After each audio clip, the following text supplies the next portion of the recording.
Welcome back. Let's get chatting with the management of Landmark Cars. Let's talk on our radar. They've recently received a letter of intent from MG Motor to open dealerships in Indore and Bhopal. Sanjay Thakkar, who's the chairman at Landmark Cars, joins us to discuss the potential of this tie-up and, of course, their overall business as well. Thanks a lot, Sanjay, for joining in.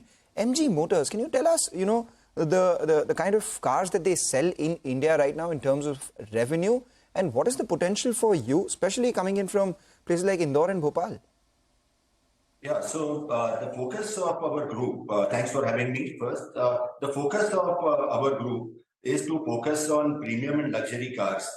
We know that the average selling price of what India buys is continuously going up. So we have realized that this is the space to be. So today we are the largest partners for Mercedes-Benz, for Volkswagen, for Honda, for BYD, for Jeep, and meaningful partners for Renault. So we are playing the premiumization game in India. Now, MG Motor fits right there with the SUVs that they make, the electric cars that they make. So this is where we are partnering with them. The focus of the group also has been to go deep in a geography.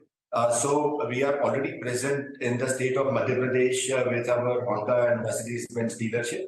And so this will be complementary to what we do. And we have kind of recently read articles about MG Motors getting into some JV and all that. We'll see how that plays out. All right. I can't really comment on that. But I think the future is bright for the premium cars in India. All right. Hi, Sanjay. Good morning. Nigel on this side. So good to hear that, you're sounding confident. You're spreading across the geography as well across the country, which is good news. Now, premiumization you mentioned numerous times.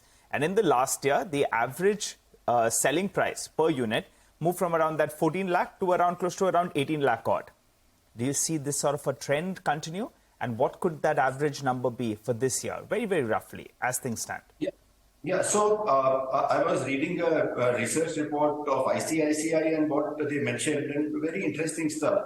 The average selling price of an Indian car is $13,000. As compared to $35,000 in US and close to $20,000 in the already emerging markets. So there is a big headroom. We have seen that Indians are buying more premium and luxury cars, and that move still has a big headroom. So it's the cars that people are buying, they are getting more and more spec. The higher end ones are getting sold. So the room is enormous.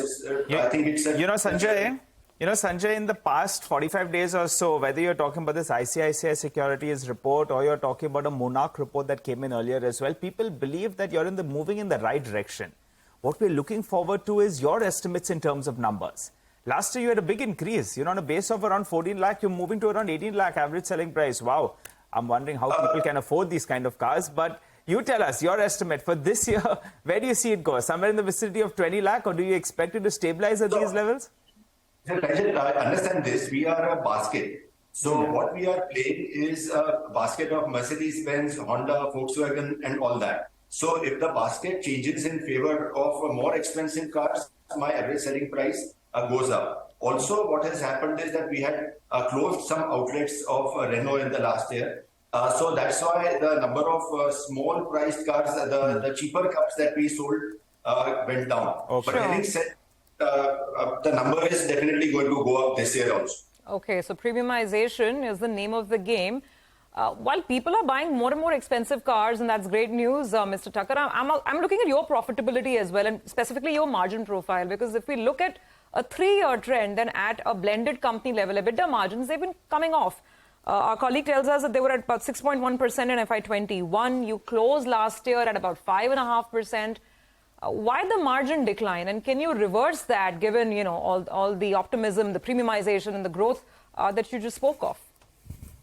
So the point is that we have shut down some of the outlets that were loss-making for us. Okay. There was also, when you are talking about a financial year 21, it also coincided with some COVID times where we got support from the OEs. On a steady state basis, and this is a global phenomenon, the auto dealerships across the world are in the range of maybe 2.5 to 3% net profit margin on a steady state basis. So this is something that we believe is sustainable. The turnover will significantly grow from here. And at the EBITDA margin level, Mr. Tucker, so you're saying global net profit margin levels are 2.5%, 3%. What about EBITDA margin? What's the steady state for you that you will look at this year and beyond?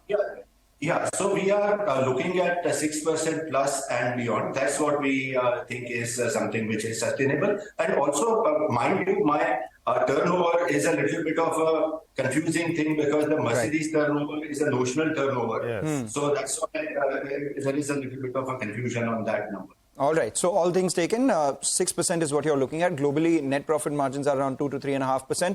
And that's what you are looking at out there as well. Let's talk about a couple of other verticals of yours. You know, you have been mentioning how small car, rather used car business is a big growth opportunity for you. You are making a bigger foray there. And there, the gross margins are also 7 to 8%, which is higher than the other parts of the business. How much revenue currently comes in from used cars and how much will it be going forward, FY24 and onwards? Yeah, so this is a very important point that you are making. The Indian new car dealerships are not really focused on or successful in getting the used car piece up in a profitable way. We have had a lot of startups which have been burning money and disrupting the market in the last few years. Now that seems to have vanished from the market. The time has come for organized players to step in and do a profitable, sustainable kind of a business. And globally, for example, in America, 35% of the used cars sold are by the new car dealers. In India, this number is as low as, say, 4%. No, for you, how much is it doing it? Yeah, you, just one final question before we let you go. I think used car sales last year was around 85 to 90 crores, I think so. Where do you see that number headed for FY24? And also after sales, it was close to around 750 crores last year. Give us some details. Yes. What kind of a growth can we see on this sort of a base? And I ask this because this is crucial for your profitability, the margin front. Please go ahead. So our after-sales business has been growing at 20% CAGR for last maybe 9 years. And we see that continuing for a very long time. It is an annuity type of a business. And people will understand that this is a very, very predictable and a stable source of income. Okay. The used car is something that will be foraying into. It will not have a very meaningful impact this year, but we are building a third vertical, which sales and after sales are profitable and stable verticals for us. Pre-owned cars will be in the next 2 or 3 years. We are getting into it. So you see pre-owned sales move to around 150, 200 crores in the next 2 years? So maybe more than that. It's just that we have been selling it back to back right now. We will be now buying our own branded cars and selling from our own showrooms, the same brands that we are representing today. So that is what the focus of the company will be. Okay, got that.